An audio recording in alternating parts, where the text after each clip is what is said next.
Hello, my name is Benjamin Hart. I'm an American attorney and the managing director of Integrity Legal here in Bangkok, Thailand. As the title of this video suggests, we're discussing totalitarianism will avert economic crisis in Thailand. I'm going to dig into this and then I'll get into analysis. Thought of making this video after reading a recent article from the Bangkok Post, bangkokpost.com. Article is titled, Digital Wallet Committee to Resume Planning, quoting directly. So for those who are unaware, before I get into the quotes, I've done a number of videos on this digital wallet, which it basically is summed up as what we're calling in the sort of the Western Twitter sphere, the ether of the internet, what we would call CBDCs, central bank digital currencies. These are digital currencies that you'll have to use to transact economically. In Thailand, it's kind of being wrapped together with this kind of, I don't know what you'd call it, neo-Keynesian stimulus. We called it stimmy checks back in the United States. When COVID kicked off, they just started printing money. And I would actually argue, and there's a guy out on Twitter, a professor over at Cornell University, Professor Dave Collum, who's brought up the fact, and I tend to agree, and I kind of thought it at the time, although I couldn't articulate it, that would we really have had the massive COVID problems, especially from the lockdowns and things, if the Fed, the Federal Reserve, hadn't paid for it all back in the United States by just printing money and handing out checks and giving out PPP loans and all of this.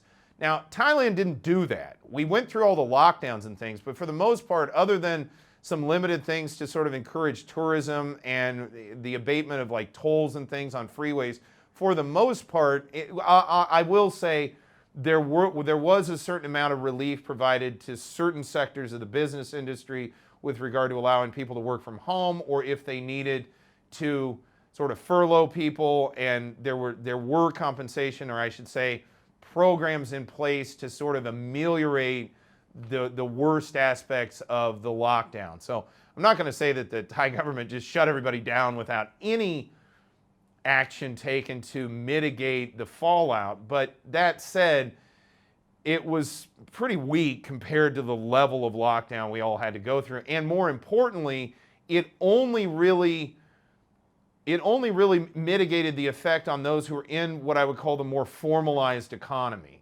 So the folks that, work and live in the informal economy, so-called cash economy, however you want to look at it, they didn't get to avail themselves of a lot of this stuff. And in fact, that led to a great deal of consternation at the time. Point I'm trying to make with this is, for example, in the US, or Europe, massive programs were initiated to try to mitigate the financial fallout from all the lockdowns. Now, I don't think that was necessarily the right thing to do. In fact, I think the whole lockdown thing was a bad idea. I think history has proven that out. That said, they did that. Thailand didn't do as much, and it's now become part of the narrative associated with this digital wallet that we need to do this as a stimulus measure. Let me get into it. In any event, again, quoting Digital Wallet Committee to Resume Planning, Bangkok Post, bangkokpost.com, quoting directly, the digital wallet policy is necessary to avert an economic stimulus similar to the crash of 1997. The government has maintained the need to stimulate the economy through its digital wallet scheme by saying that the country's economy is in a state of crisis as it expanded at an average rate of 1.9% per year over the past decade. Well, first of all, expansion at 1.9% per year, that's growth. Now, is it optimal growth? Is it exactly what we want to see? No, but I mean, look at the West in terms of real growth when you take out a lot of different factors, most notably money printing as well as government expenditure.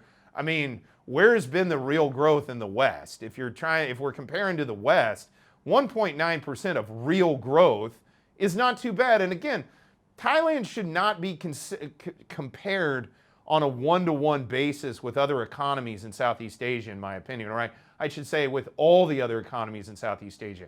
I think it's a fair comparison to compare Thailand, for example, to Malaysia, to some extent to Singapore, although I really hate when Westerners compare Singapore to any other jurisdiction, because one, it's a city-state, so it doesn't have to administer the same type of nation-state that, for example, Thailand or Malaysia needs to deal with, nor does it have to deal with the same level of population. And yeah, they're a big financial center. I mean, comparing Hong Kong to mainland China 30 years ago and even today is not an overly accurate comparison I think the same can be said trying to compare Singapore 1-to-1 to Thailand. It's not a fair comparison. Again, Malaysia, yeah, I think fair comparison. Even Vietnam, although a caveat I would make with Vietnam is, they're starting from a different position. Thailand has been a highly sophisticated, highly developed economy for far longer than Vietnam has been. So making the comparisons in Vietnam's growth rate up against Thailand's, it's not overly fair because Thailand's already done a lot of major infrastructure development that factors into GDP. Again, GDP being in and of itself merely a metric of bank credit within a given economy. Again, it doesn't take into account the informal economy. Again, if you were to take that into account in Thailand, I think the GDP numbers would be far higher. Leaving that aside, though, again, I don't think it's a very fair comparison to look at Vietnam versus Thailand on a 1-to-1 basis because, again, there are different aspects to their economy. Again, Thailand's much more developed. Vietnam is able to get a lot more growth points, if you will, by the fact that they don't have the infrastructure. They need to build it, and then that stimulates growth, whereas Thailand already has that stuff in place. So again, a 1.9% growth rate in a country that's already largely developed or has significant sophisticated infrastructure, that's not necessarily a terrible thing. It just, yes, we'd all love to make more money. We'd all love to see the economy grow more. But at a certain point, you have to kind of say, hey, it's not bad that we're growing at this rate. We'd like to do better, but it's not something that the sky is falling over. Quoting further, it plans to obtain 500 billion baht loans to finance the scheme, but critics warn that this could violate the State Fiscal and Financial Discipline Act. Yeah, I fail to see we're just creating a 500 billion baht debt on the nation. And I've done a video on this. I fail to see where value for value. So I've heard it said that debt is spending money, it's sort of pulling forward economic power, if you will, and paying it off later. You pay more later for an immediate effect now. That's the best way to look at it. You pay more later for an immediate effect now. But the problem is, where's the value? The nation goes into 500 billion in debt for what? Because they just create these digital tokens out of thin air. It's not like we borrowed 500 billion baht in silver or gold or even paper money that had to be printed and then, has at least a value metric to it. This is just internet tokens created out of thin air and again, it's as we discussed in other videos, they've said themselves, it has a geographic limit.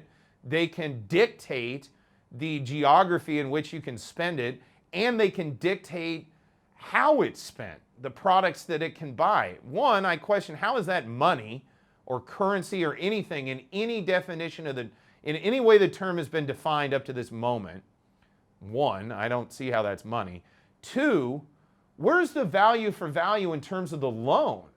The government goes into debt or I should say the nation goes into debt by 500 billion baht, and for what? We didn't get any value for the loan. We just created a bunch of chits that we exchange amongst ourselves and move things around within the economic system without creating any new value.